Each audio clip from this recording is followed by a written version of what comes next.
2024년 9월 20일 금요일 돈다방 미쓰리 시작하겠습니다. 어제 새날 방송 끝나고 저녁 먹고 집에 와서 샤워를 막 한 다음에 야, 드디어 나는 이제 오늘 개꿀잠을 자겠구나 라고 기대를 했습니다. 침대에 누워서 일단 기절을 했어요. 눈을 떴습니다. 내가 만약에 지금 시계를 보면 한 아침 5시 좀 넘지 않았을까? 시계를 봤는데 젠장 망했습니다. 12시 20분이더라고요. 그래서 결국 또 몇 시간 동안 뉴욕 증시 계속 지켜보다가 새벽에 잠깐 잠이 들고 6시 반에 깨서 이제 스트레칭하고 다시 이제 업무 모드로 돌입을 했는데 이게 참 이 예민한 몸뚱아리라 참 피곤합니다.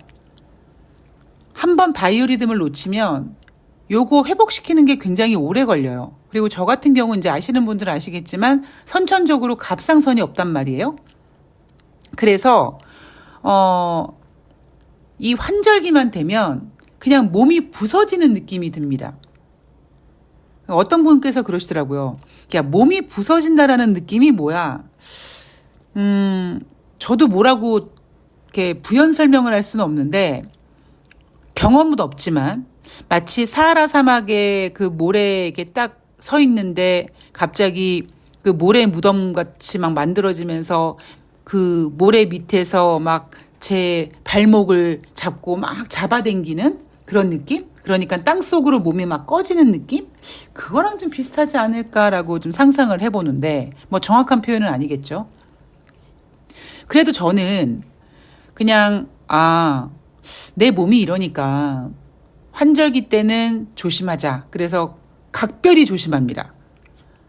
근데 다음 주에 이제 기온이 많이 떨어진다고 하잖아요. 이제 아마 여러분들은 지금 현재 다음 주부터 이제 안 더워.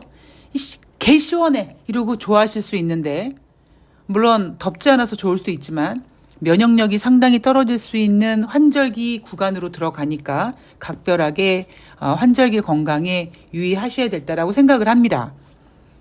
지금 각자 도생 시대고요. 지금 언론에서 보도하지 않지만 여전히 제 주변에도 코로나 걸리시는 분들 굉장히 많으세요. 그래서 혹시 면역력이 떨어지면 숨겨왔던 내 몸속에 바이러스들이 창궐할 수 있으니 바이러스들이 내 몸뚱아리에 붙을 수 있으니 환절기에 건강관리 잘 하시기 바랍니다.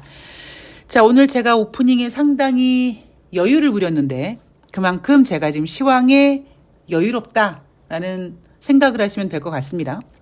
자, 오늘 9월 19일 목요일 뉴욕 증시 마감 현황을 점검해 볼 텐데 제가 며칠 전에 돈다방 미쓰리 썸네일에 이렇게 만들어 놓은 적이 있습니다.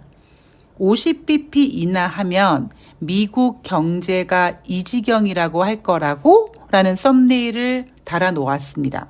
그때 내용이 뭐였냐면 9월 초에 다시 부진한 8월달 비농업자 고용자 지수를 확인한 뉴욕 증시가 하락했고 경기 침체 이야기가 8월 초처럼 다시 떠오르기 시작했습니다. 근데 그때 저는 뭐라고 말씀드렸냐면 8월 초 경기 침체는 투자자들에게 굉장히 놀라운 단어지만 9월 초에 나타난 경기 침체란 단어는 이미 우리는 8월 달에 경기 침체를 한번 겪었고 특히 9월 달 초에 나타난 경기 침체의 의미는 9월 FOMC 회의에서 50bp 금리 인하해라 라는 어떤 요구사항이다 라는 이야기를 해드렸습니다. 저는 그렇게 생각을 했는데 월가에서는 뭐라고 얘기했냐면 만약에 9월 달에 25bp 금리 인하하지 않고 50bp 금리 인하면 아이고 연준이 50bp 금리를 인하해야 될 만큼 경제가 개판이야? 라고 생각할 수 있으니 50bp 금리 인하하면 안 된다라는 것이 월가 전문가들의 대세적인 의견이었단 말이에요. 제가 이제 그 부분을 비웃었죠. 제가 비웃었던 부분은 뭐였냐면 자, 우리 다시 작년 11월로 돌아가 봅시다. 작년 10월 말만 하더라도요. 여전히 연준은 남아있는 FOMC 회의, 그러니까 11월과 12월 FOMC 회의에서 할 일이 더 있다. 뭐 갈 길이 더 있다. 이런 식으로 금리 인상 여지를 남겨뒀었어요. 그런데 11월 초에 10월달 고용지표가 부진하자 얼어 죽을 금리 인상은 무슨, 야 금리 인하해야 돼. 이런 금리 인하 기대감이 만들어지기 시작했고, 사람은 야동을 보면 조금 더 강력한 거를 요구하는 심리가 있는 것처럼, 그게 솔직히 뭐 야동만 그렇겠습니까? 돈도 마찬가지잖아요. 100만 원 있는 사람은 1000만 원 있고 싶어 하고, 1억 있는 사람은 10억 있고 싶어 하고, 더 많으면 지금 내가 10만 원을 벌지만 내가 100만 원 벌고 싶고, 그런 심리가 있단 말이에요. 그래서 작년 11월 달부터 만들어진 금리 인하 기대감이 너무너무 몽글몽글 커져서 마치 상상 임신한 듯 나중에는 2024년 연준이 6번에서 7번까지 금리 인하할 수 있다는 가능성까지 제시가 됐었죠. 그래서 제가 그때 뭐라고 말씀드렸냐면, 아니 1년에 연준 회의가 8번이 있는데 6번에서 7번 금리를 인하하면 매번 연준이 회의를 할 때마다 금리를 인하하겠다라는 얘기인데, 아니 그럼 미국 경제 완전 개판 엉망되는 거다. 그래서 제가 6번에서 7번의 금리 인하 기대감을 상상 임신이라고 표현을 했던 겁니다. 그랬던 그들이 정작 2024년 9월까지 오는 동안 한 번도 금리 인하가 이루어지지 않았습니다. 그런데 9월달 25bp 금리를 인하하는 것에 대한 확률이 100%였을 때 제가 여러분 주식시장은요 25bp 눈 하나 깜빡하지 않습니다. 50bp 정도 인하해야지, 아이고 니네가 주름 좀 잡아봤구나, 금리 좀 인하해봤구나, 이렇게 반응을 할 거란 얘기를 하면서, 아니 정작 작년 연말에는 올해 6번, 7번 그렇게 과격한 금리 인하를 꿈꾸며, 야 매번 금리 인하를 그렇게 하면 미국 경제가 미국 망하나? 이런 생각을 하지 못한 상태에서 오로지 그들은 금리 인하에 대한 기대를 키우다 횟수만 늘리게 된 거예요. 즉 다시 정리하면 금리 인하를 그렇게 6번, 7번 정도 하면 그렇게 하기 위한 무언가 명분이 필요한데, 그렇게 금리 인하를 정말 하게 된다면 미국 경제는 정말 망가지는 정도로 엉망진창이 될 텐데, 시장은 그 생각은 하지 않은 채 오로지 작년 11월 달부터 만들어진 금리 인하에만 꽂힌 거죠. 그래서 제가 아니 50bp 인하면 미국 경제가 이 지경이니까 50bp를 인하하는 거 아니냐, 그렇기 때문에 50bp 인하하면 안 된다라고 얘기했던 전문가들을 세상 비웃었죠. 웃기고 있네 그랬죠. 대신 제가 그런 시나리오를 쓴 이유는 뭐냐면, 주식시장이 갖고 있는 어떤 굉장히 특성이 있다고 제가 어제 방송에서도 말씀드렸죠. 자, 25bp 금리 인하 택도 없습니다. 제가 9월달 50bp 금리 인하를 주장했던 이유는, 지금 미국은 21세기 들어와서 가장 높은 수준의 금리가 유지되고 있고, 그 금리는 미국 국민들과 미국 기업들을 상당히 힘들게 하고 있기 때문에 단순히 25bp 금리 인하로는 안 되고, 어차피 경기 침체라는 이야기가 나와서 인플레이션을 잡아주고 있기 때문에 최소한 50bp 정도 인하를 해야지만 주식시장이 반응을 할 거다. 근데 그 반응도 오래가지는 못할 거라고 했습니다. 그리고 제가 어제 방송에서 만약에 10월달 FOMC 회의가 있었다면 9월달 25bp 금리 인하하고 10월달에 또 할게요 라고 하면은 괜찮은데, 문제는 10월달에 FOMC 회의가 없기 때문에 연준으로서는 화끈하게 B컷 지르고 10월달 쉬고 시장 분위기 보고 남은 11월, 12월 금리를 결정할 겁니다. 대신 25bp를 만약에 인하하면 이거 누구 코에 갖다 붙여? 이렇게 주식시장이 크게 빠질 거고 50bp 인하하면 주식시장이 반응을 할 건데 이건 오래가지 못할 거라고 했죠. 자, 9월 19일 목요일 뉴욕 증시는 3대 지수가 큰 폭으로 상승했습니다. 그럼 여기서 또 여러분들께서 저한테 시비를 걸 수 있어요. 야, 미쓰리, 네가 안 좋다 그랬잖아. 뉴욕 증시 근데 올랐잖아. 이렇게 시비를 거시는 분께 제가 제 생각을 얘기하자면 만약에 여러분 25bp 인하했으면 어땠을까요? 9월 19일 목요일 뉴욕 증시가 1% 혹은 나스닥은 2%가 넘게 상승한 이유가 뭐냐면 정신줄을 잡은 거예요. 아니 생각해 보십시오. 미쓰리가 9월 달에 50bp 금리 인하를 얘기하는 근거가 뭡니까?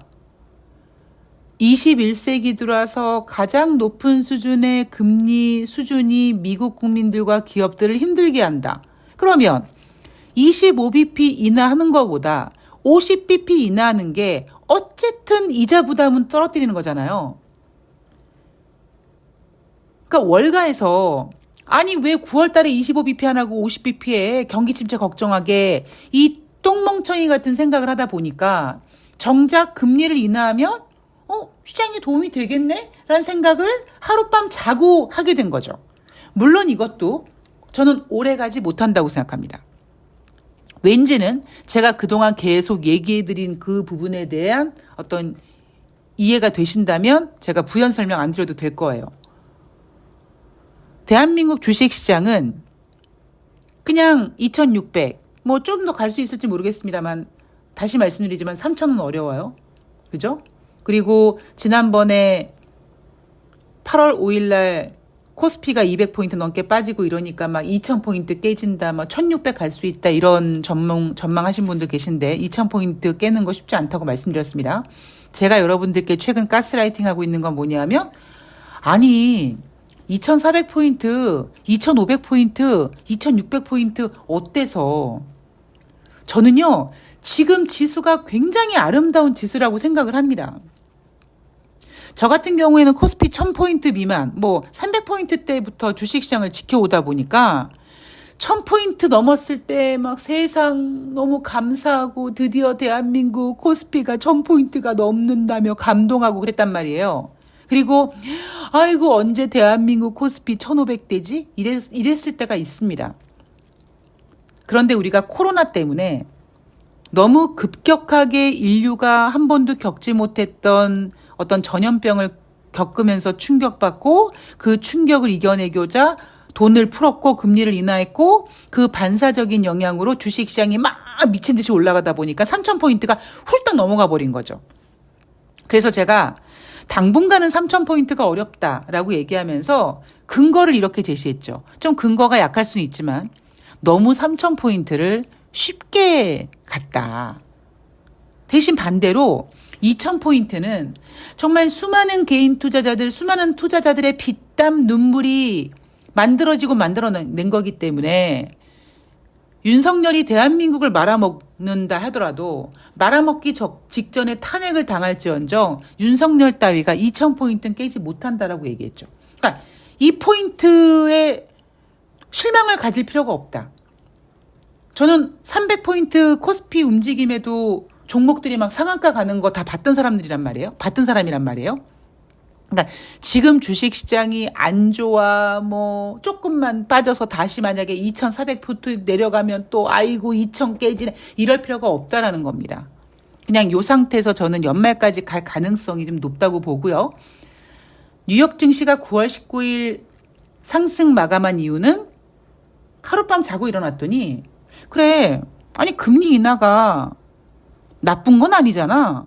근데 너무 과도하게 내가 경기 침체를 걱정했네. 이렇게 약간 하룻밤 자고 일어나니까 조금 냉정을 찾은 거고 대신 이 분위기가 저는 계속 갈 수 없다고 보는 이유 중에 하나가 뭐냐면 연준이 조금 반응이 늦었어요.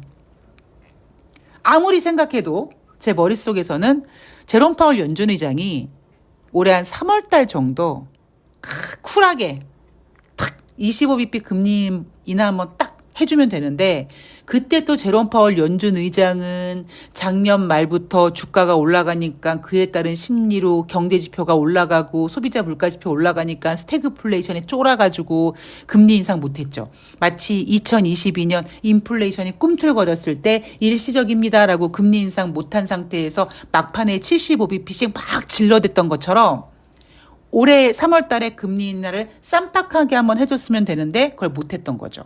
그래서 거기에 대한 후폭풍을 우리가 연말까지 느껴야 되기 때문에 그냥 9월 19일 목요일 뉴욕 증시는 금리 인하가 뭐 꼭 그렇게 나쁜 건 아니잖아? 요 정도만 반응한 거다라고 보시면 될 것 같고요. 제가 25bp 금리 인하 안 하고 50bp 금리 인하 하면 뭐 미국 경제가 그렇게 안 좋은 거야? 라고 얘기했던 전문가들한테 좀 가소로웠던 생각이 이런 거죠. 작년 3월 달에 실리콘밸리 뱅크 사태 터졌을 때도 연준은 금리 인하 안 했습니다. 동결했습니다. 왜 동결했어요? 그때는 진짜 그때는 실리콘밸리 뱅크 사태, 즉 마치 2008년도 리먼 사태를 떠오르게 만들 만큼 금융위기 같은 게 딱 튀어나왔단 말이에요. 물론 저는 여러분들한테 여러분 괜찮아요. 강력한 은행 스트레스 테스트 때문에 리먼 사태 같이 발생되지 않아요 라고 했지만 시장 투자자들은 많이 쫄았기 때문에 이거 실리콘밸리 뱅크 사태가 막 도미노식으로 퍼져서 막 또 막 금융위기 오는 거 아니야 이런 위기감에 휩쓰였을 때 연준이 금리 인하 안 하잖아요. 금리 동결했잖아요. 왜요? 그때야말로 어떤 금융위기 비스무리한 뭔가가 짠 나타난 상태에서 연준이 금리를 인하해버리면 그때야말로 야 진짜 이 실리콘밸리 뱅크 사태가 2008년도 금융위기 같이 큰 위기인가 보다라는 공포감을 더 만들어주기 때문에 금리 인하를 안 한 거고 이번에 50bp 금리 인하는 21세기 들어와서 가장 높은 수준의 금리에 힘들어하는 미국 국민들과 기업들에게 좀 편하게 살아. 아니 이 호재를 가지고 왜 그렇게 월가들은 지랄들을 했는지 모르겠습니다. 여하튼 그 뒤에 일은 그 뒤에 일이고 9월 19일 뉴욕 증시 왜 상승했어? 금리 인하가 나쁜 건 아니잖여. 이런 얘기를 해드리고 싶습니다. 자, 이날 발표된 경제지표 주간 신규 실업상 청구 건수 전주 대비 12,000명 감소해서 21만 9,000명. 자, 8월 초에 경기 침체 이야기가 나왔을 때 뜬금없이 매주 목요일마다 발표되는 주간 신규 실업상 청구 건수를 끄집어내서 야 전주 대비 17,000명 감소했어. 미국 경기 침체 아니야 라고 했죠. 그래서 기간 조정에 들어갔었습니다.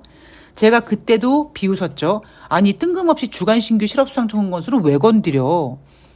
주간 신규 실업상 청구 건수는 기준선이 30만 건이기 때문에 30만 건 이하는 그냥 괜찮아.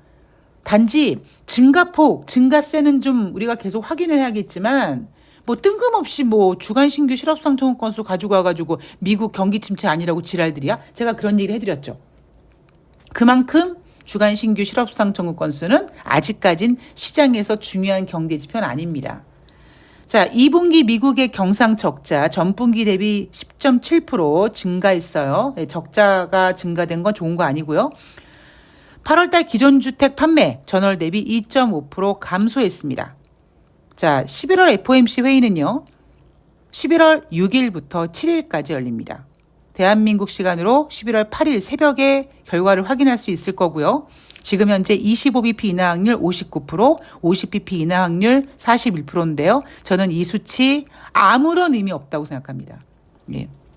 이제 10월 달 되면 이 어떤 금리 인하 폭이라든가 금리 인하 확률이 완전히 다른 모습을 보여줄 가능성이 있어요. 그래서 지금 25bp 금리 인하 확률 59%, 50bp 인하 확률 41% 이게 무슨 의미가 있으랴라는 말씀을 드리고 싶습니다. 자, 연준의 금리 인하 후 주가가 사상 최고치 근처에서 움직이는 게 꼭 안전하다는 뜻은 아니라는 분석이다. 이상한 개소리를 했는데 자, 오늘의 결론은요. 25bp를 인하했다면 뉴욕 증시는 굉장히 실망했을 거고요.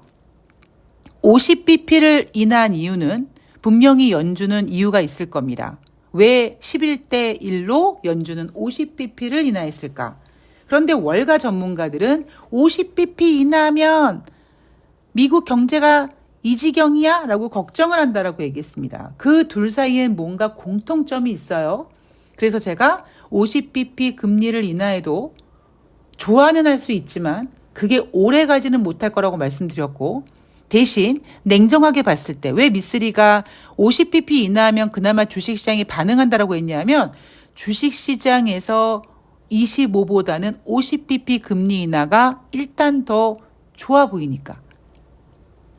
금리 인하가 나쁜 건 아니니까. 경기 침체 이야기는 또 뒤에 가서 다시 생각하고, 그런 분위기가 금리 결정된 다음에 하룻밤 자고 조금 이성을 찾은 사람들이 아, 그래, 금리 인하가 나쁜 건 아니야 라고 조금 안도하는 분위기가 뉴욕 증시에 반영된 거다라고 보시면 될 것 같습니다. 제가 지난달 마지막 주, 그러니까 개인 소비 지출부터 9월 중순에 발표된 8월달 소비자 물가 지표에 대해서 여러분 이제 이 지표 의미 없어요 라고 말씀을 드렸죠. 왜? 어차피 이미 경기 침체라는 단어가 인플레이션 지표를 잡아주고 있기 때문에 인플레이션 우려는 없습니다. 대신 지금 현재 미국이 다우지수 S&P 500이 사상 최고치를 달리고 있기 때문에 주식시장이 올라가면 뭐가 흥분한다? 심리가 작용되는 이 경제지표들이 흥분합니다. 그럼 또 연준은 아이고 나 이거 금리 인하에 있는데 이것이 또 스태그플레이션 되는 거 아니야, 또 이런 주접을 떱니다.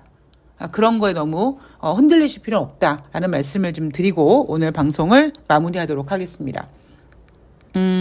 시간이 좀 남아서 제가 좀 고민하고 있는 게, 제가 뭐 얼굴로 방송하는 사람은 아니지만 그래도 만약에 라이브 같은 걸 하게 되면 또 화장해야 되고 막 이러잖아요. 근데 여러분 저 진짜 귀찮아요. 그냥 얼굴 안 보여주는 라이브를 할까? 그래서 왜 타로 같은 거 하면 이렇게 책상을 보여주고 이렇게 뭐 카드 같은 거 이렇게 하면서 리딩해 주시잖아요. 그러니까 그것처럼 저도 제가 돈다방 미쓰리 방송을 위해서 준비한 원고를 여러분들께 보여드리면서 밑줄 같은 거 그어드리든지, 아니면 제가 여러분들께 하는 이야기를 제가 직접 이렇게 메모해가면서 여러분들은 이제 제 여리여리한 손목과 제 글씨체를 보시겠죠. 그렇게 하면서 보여주는 방송을 할지 제가 좀 그거를 고민하고 있거든요. 그러니까 여러분들 좋은 아이디어 있으시면 좀 주시고요. 하여튼 그렇습니다. 예. 유튜브에서 언제까지 목소리만 나오는 방송을 하기에는 좀 한계가 있어서 저도 좀 뭔가 변화를 주고 싶은데 진짜 화장은 하기 싫어요. 뭐 그렇다고 제가 얼굴이 막 조망만 해가지고 그냥 쌩얼에 뿔테 안경 딱 쓰고 해도 그냥 얼굴이 소멸되는 각오로 괜찮는 얼굴이면 하겠는데 그거 아니니까, 그래서 가급적이면 얼굴은 보여드리지 않고 대신 다른 거를 좀 보여드리면서 좀 재미지게 방송을 하면 어떨까라는 생각을 갖고 있으니까 여러분들도 좋은 아이디어 있으면 주시기 바랍니다. 오늘 좋은 하루 되시고요. 비 피해 없도록 조심하시기 바랍니다. 저는 내일 금요일 뉴욕 증시 가지고 찾아뵙도록 하겠습니다. 고맙습니다.